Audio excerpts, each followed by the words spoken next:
Welcome to the ACC Panic Room alongside Lauren Brownlow. I'm Joe Ovies. It's been a while since we've done this, Brownlow. I think we were all just waiting for some clarity as to what the basketball season around here was going to look like. And I guess the best way I could sum it up is the more things change at Duke, the same, and the more things change at Carolina, the same. Yeah. Duke's going to have a whole new roster. Carolina's bringing everybody back. That's what's weird, right? Is I think we all kind of thought with everything going on the way it was that, Carolina would have more people leave than it usually does. Duke would probably see its same usual departure. But I think what's interesting, too, is that we're seeing players across the country, not just at Carolina, decide to stay in school at a rate that I don't think a lot of people were expecting necessarily. Mm-hmm. And I can't help but wonder why. I wonder why Duke, who I think has done a good job of kind of taking advantage of some of this stuff, I wonder why Duke couldn't maybe convince a few more players to stick around. But I don't know. Maybe everything was so emotionally draining for those guys last year. Mm-hmm. I'm sure a lot of them are probably just ready to move on. Whereas, I can see Carolina players wanting to do that one over again. No, I think what you just referenced has a lot to do with what we're seeing both in Chapel Hill and in Durham. If you're Duke, you just had the Coach K thing. You knew that John Shire was going to be the coach next year. You knew it was going to be a one-time thing anyway. Shire's got his guys coming in. And on top of that, based on what K had established, I never expected Trevor Keels to come back. I never expected A.J. Griffin to come back. We knew that Paolo Banchero wasn't going to come back. Mark Williams, maybe is a little bit of a surprise, but I think you and I can agree that in March, he made some money based on his play. So, again, that part didn't surprise me. I would have been less surprised if Wendell stayed than if Mark Williams had. Yes, honestly. I'm with you on that. Whereas Carolina, the opposite of emotional drain, we were there playing in the championship game. Man, if we can just play how we played all throughout March, the rest of the season, who's to say that we won't be considered the number one team in the country next year? Who's to say that, more development for guys like Puff Johnson? This is Carolina getting to where they got to is giving UNC fans, and I guess even to me a certain extent, 2016 to 2017 vibes. I'm not saying the teams are as equally talented. The circumstances weren't a little bit different, but it's just that you get to a championship game, you lose, you come back for some unfinished business. Here's sort of the question that I would ask you, though, because I'm honestly trying to answer it myself. When is the last time Carolina came into a season and was thought of this way? What do you mean? Number one, potentially this way. I'm not saying people didn't look at Carolina and say, yeah, they're going to be good. But to say that, were people even saying that before 2012? I don't know. I feel like a lot of Carolina's recent successful teams have kind of come into their own as the season has gone on. Well, the obvious answer going into a season with hype. The obvious answer to when Carolina went into a year as the obvious number one would be 2009. That's the last one I can remember. Yeah, 2009 would be the obvious answer. I'm with you in 12 in that it was thought of to time. Yeah, I think people came into that year thinking it was gonna be a good team. There's clearly potential there, right? But I don't think it was this overwhelming idea that they were gonna be the number one. But also college basketball has changed a ton from where we were in 2009, 12 to where even to that 16, 17 team to where we are today, in that you look across the country with all of the roster fluctuations through the transfer portal for Carolina to bring all these guys back. And you have an exciting player like Caleb Love. You have a machine in Armando Bacot. Yeah, it's going to be the team that people point to as the number one team in the country, or at least to win the ACC going into next year.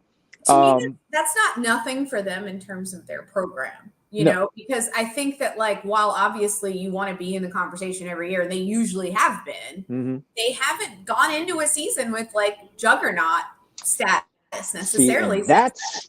And that's the part that's going to be interesting. I never thought I'd be sitting here trying to make comparisons between NC State football and Carolina basketball, but both those squads are going into the year with very similar positions in that running it back. How many times have you seen we're running it back on the football side? And now we're seeing Carolina fans say the same thing. We're running it back.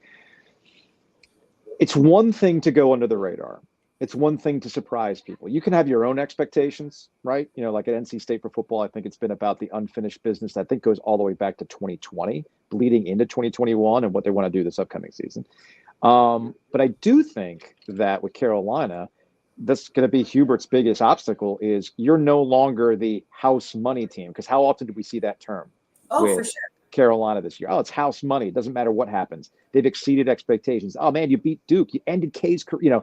You beat him there at Cameron Indoor Stadium. What's the big deal? Like it's house money the rest of the way. It's not house money this year. Now, a guy like Armando Bacot gets that because Bacot is the crossover player who understands the dynamic of, look, when you're at Carolina, you have that expectation. How much does Caleb Love get that? Leaky Black clearly gets it. How much does RJ Davis get that, though?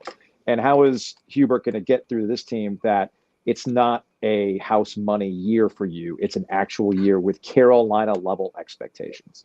Yeah, I think it'll be interesting. Although, I mean, I know they got at least a taste of it in terms of like, yes, there was the house money aspect towards the end of the year, but at the same time, they did have to deal with sort of the embarrassment for their standards of like the year to that point. And Fair. they knew they had to learn, and we'll see how much this part of it carries over, but they had to learn that they were not good enough to just roll the basketball out there and beat, especially an ACC opponent, but certainly even other teams. Like they just had to learn that they were not there. And, do they slip back into that mentality that's plagued them at times over, the first kind of 2 years that this group's been together? Who knows? But if they can avoid that, then yeah, I think they're going to be really dangerous, just like we think.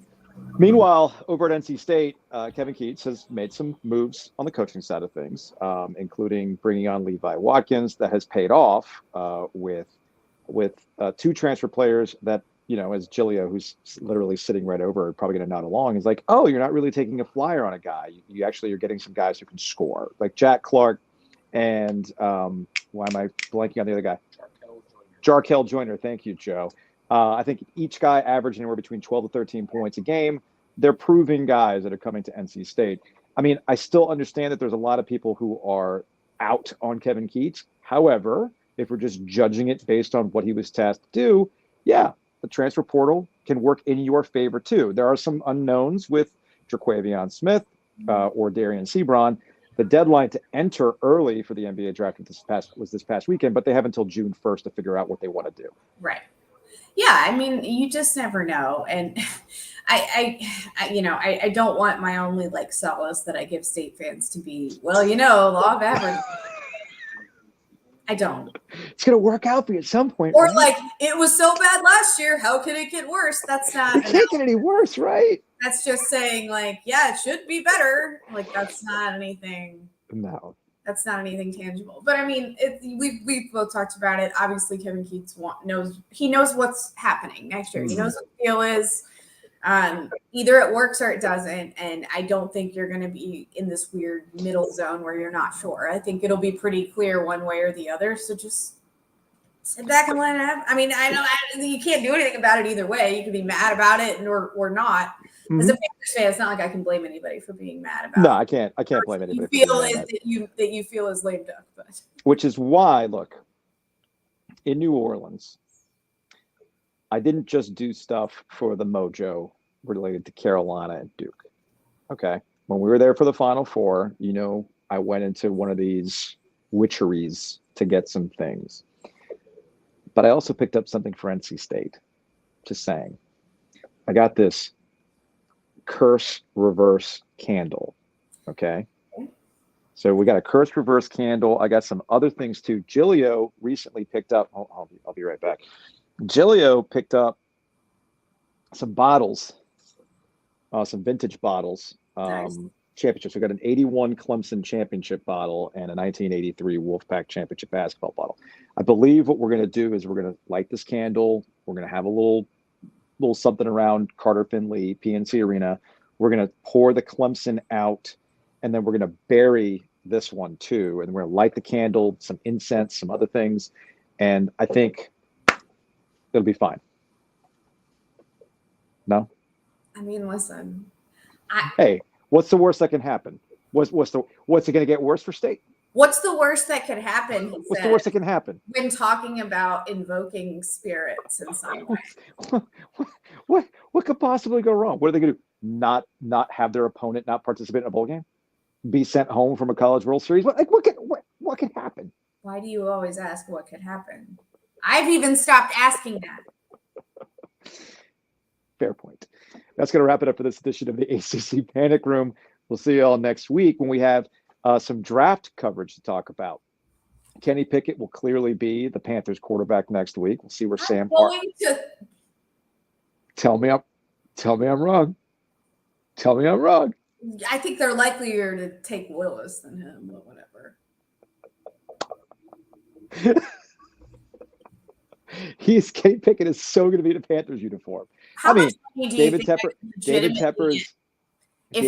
is a Pittsburgh guy. He's a Pitt booster. If we put a camera on me for that pick and charged money for it, what's the most we could charge? And we said that we're not going to censor my swears. I think we need to set up the only Brownlow account right now, just for this. Only Brownlows. That's where we're at with that. All right, that's going to wrap it up for this edition of the ACC Panic Room. We will see you all next week. Well, we will talk about the Pitt Panthers at Bank of America Stadium.